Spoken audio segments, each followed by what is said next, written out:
YouTube kanalıma hoş geldiniz. Yeni bir video ile daha karşınızdayız. Bugünkü videomuzun konusu Pixart uygulaması ile harika bir logo yapacağız. Hazırsanız başlayalım. Öncelikle Pixart uygulamasını açtık ve buradan hemen neredeydi? Normal bir arka plan seçelim. Beyaz olsun, fark etmez. Her renk olabilir. Şimdi bunu şöyle çevirelim. Yatay ekran yaptıktan sonra buna foto ekle diyoruz. Buradan arka plan eklemeniz lazım. Şimdi şöyle bir arka plan ekleyeceğim ben. Aynen bu şekilde bunu yukarı doğru kaldırıyorum ve aşağı doğru uzatıyorum. Evet. Şimdi ben bunu kaydediyorum. Evet dostlarım, arka planımız aynen bu şekildeydi. Şimdi ortaya şuradan dairemizi ekleyelim. Şöyle bir daire olacak. Evet. Bunu isterseniz yukarı kaldırabilirsiniz ama ben ortaya yapacağım. Buradan da karakterimizi ekleyeceğim. En sevdiğim favori karakterlerden bir tanesini buraya ekliyorum ben. Aynen bu şekil ekledim ben bu karakteri. Şimdi bunu biraz daha büyütelim. Çok az bir şekilde. Tamamdır, yeterli bu kadar. Daha sonra şimdi bunu şöyle yapalım. Bir dakika. Şöyle. Evet, bence yeterli. Tamam, bu kadar olsun. Tamam. Şimdi bu kısmı silmeye başlayacağız. Silme işlemi yapacağız buna. Buradan başlayalım. Buna sertlik, ufaklık, boyut bu şekilde kalsın. Daha sonra ayarlayacağız. Şimdilik şöyle hafiften başlıyorum.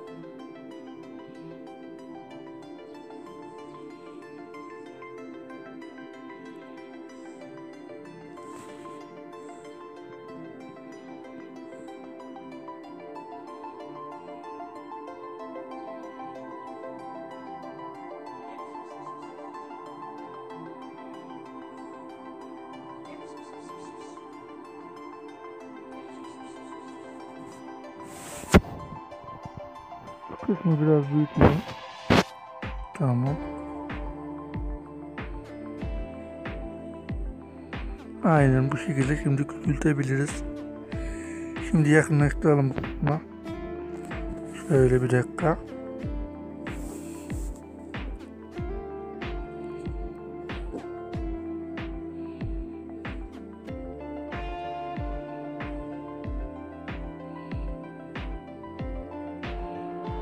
Aynen böyle yapıyoruz.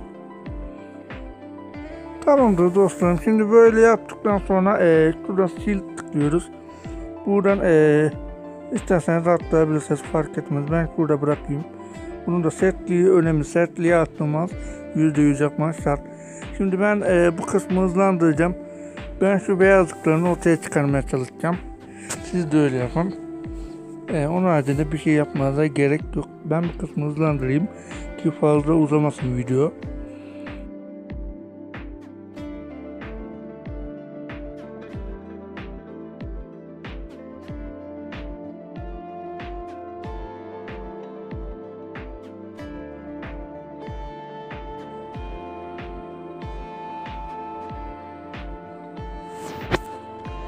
Evet dostlarım, aynen bu şekilde olacaktı ve oldu gördüğünüz gibi.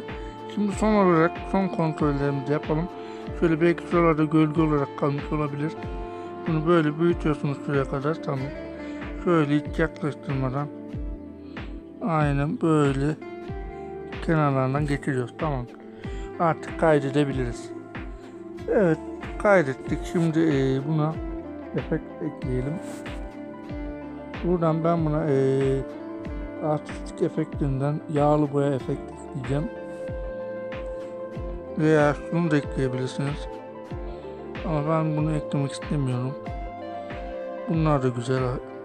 Seçtiğiniz kendine göre ekleyebilirsiniz. Ben buradan yağlı boyayı beğendim. Bunu yapacağım. Bunu 13 yapıyorum ve kaydediyorum. Daha sonra tekrar efekt diyorum. Ve buradan skate efektinden şekilleri efekti ekleyeceğiz. Evet, şurada belirlendi. Şimdi bunun ayarına geliyoruz ve buna uyumlu bir şekilde ayarlayacağız.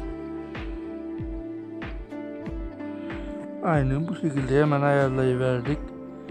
Tamam, şimdi kaydet. Bu şekilde çizgilerimiz de oluştu. Şimdi son olarak ne kaldı? Sınır efekti. Ben bunu da 8'e getireyim. Ya da 7 olabilir. Tamam, bunu da hallettik. Şimdi son olarak ne kaldı? Buradan ayarlamaydı. Pardon, değilmiş.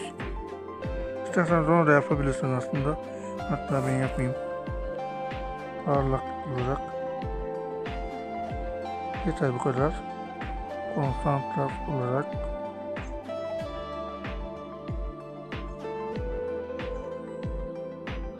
Bu kadar yeter. Netliğini de arttıralım. Son olarak doygunluk. Tamamdır, ben bu kadar yaptım, yeter. Şimdi buna gölge efekti ekleyelim. Gölgemi de hemen şuradan ayarlayalım. Yukarı doğru yapıyoruz. Ve şu kısma doğru getiriyoruz. Az aşağı indirebiliriz.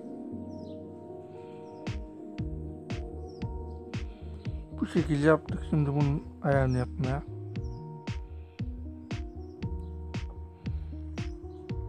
Şimdi buradan da ayarlayabiliriz artık.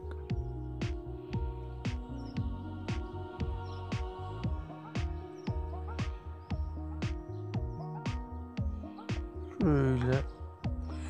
Evet, bu kadar yeterli bence. Tamam, ben bu kısmı kaydedeyim. Artık logomuzu kaydedebiliriz. Şimdi Pixel Lab uygulamasını açacağız. Buradan işimiz bitti.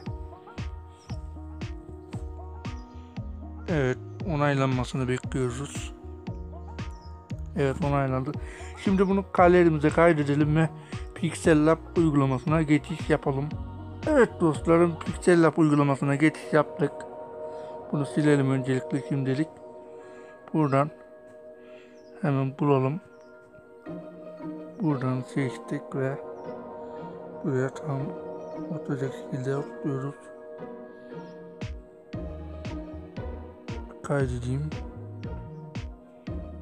Aynen bu şekilde yeterli. Evet, şimdi buna yazı kaldı. Yazımı da şuradan ekleyelim.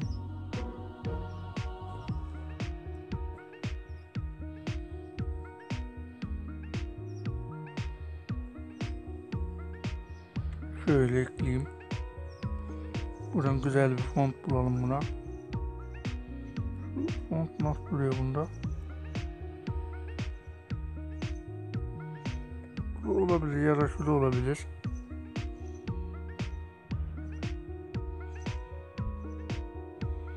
Evet, bu olabilir. Tamam, ben bunu ekleyeyim. Şuraya kadar yapayım, tamam. Şimdi dostlar, bundan bir tane daha kopyalayalım, bu kenarda kalsın, aynı boyutta yapmak istediğim için. Buradan şimdi bunu görünürlüğünü kaybedelim ve en arka kısmı alalım. Şimdi işimiz bununla. Daha sonra bunu yaptıktan sonra buna bir de gradient renk vereceğiz. Buradan ayarlayalım. Şöyle açık renkten başlasın.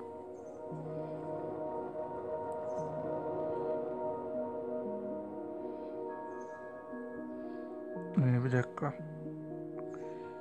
Bunu da biraz daha koyu bir renk verelim. Tamam ve son olarak bunu da şuradan bir dakika. Öncelikle şunu neredeydi yaptım? Bazen dokunmatik tıklanamıyor ha. Neyse, bunu da ayarlayalım. Bakalım nasıl duruyor. Evet, bu şekildeydi. Daha sonra buna en parlak bir renk vereceğiz. Şuradan kenarlık olarak. şekilde. Tamam. Bu şekilde ekledikten sonra bunu rengini 5 yapıyorum. Ve iç gölgelendirme verelim. Buradan kendinize göre ayarlayabilirsiniz. Ben 15'te bırakayım. Aynen bu şekil. Tamamdır. Bu şekil burayı yaptık. Son olarak bunu yapacağız. Bunun ismini de şöyle yapalım, bir dakika. Evet. Bunu da ortalıyoruz.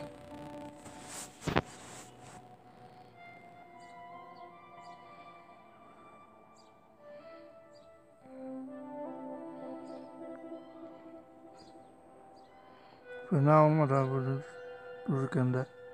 Tamam. Buna da bir gradient renk verelim. Şöyle. Bunu biraz açalım. Burayı şöyle yapalım. Al da şöyle yapabiliriz. Evet, bunu da birazcık daha rendelim.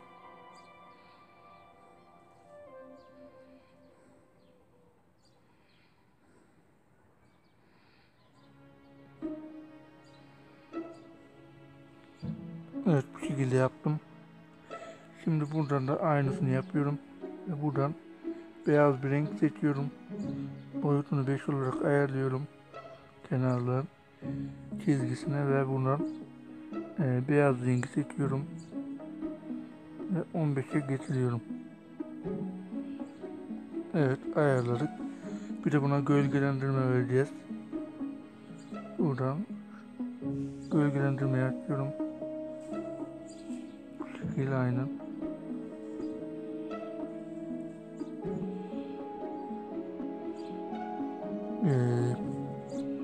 İster bu şekilde yapabilirsiniz. Ya da bu şekilde yapayım ben bir. Daha sonra şunu yukarı kaldırabilirsiniz. Ve şunu bir dakika, neredeydi? Pozisyondan yukarı doğru 5 şeklinde hareket ettirelim. Evet, bu şekilde. Bakın şimdi beyler, size güzel bir şey göstereceğim. Şimdi nasıl yapacaktık? Şöyle. Tamam, bu şekilde yaptım. Şimdi son olarak nerede kaldık? Buna da bir gölge efekti ekleyeceğiz.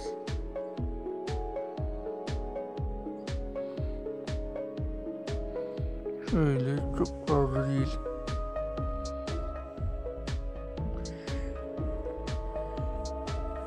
Evet dostlarım, logomuz aynen bu şekildeydi. Videoyu beğendiyseniz beğenmeyi, kanala abone değilseniz abone olmayı unutmayın. Bu videoya 10 like gelirse güzel logolar yapmaya da devam edeceğiz. Kendinize iyi bakın. Görüşmek üzere.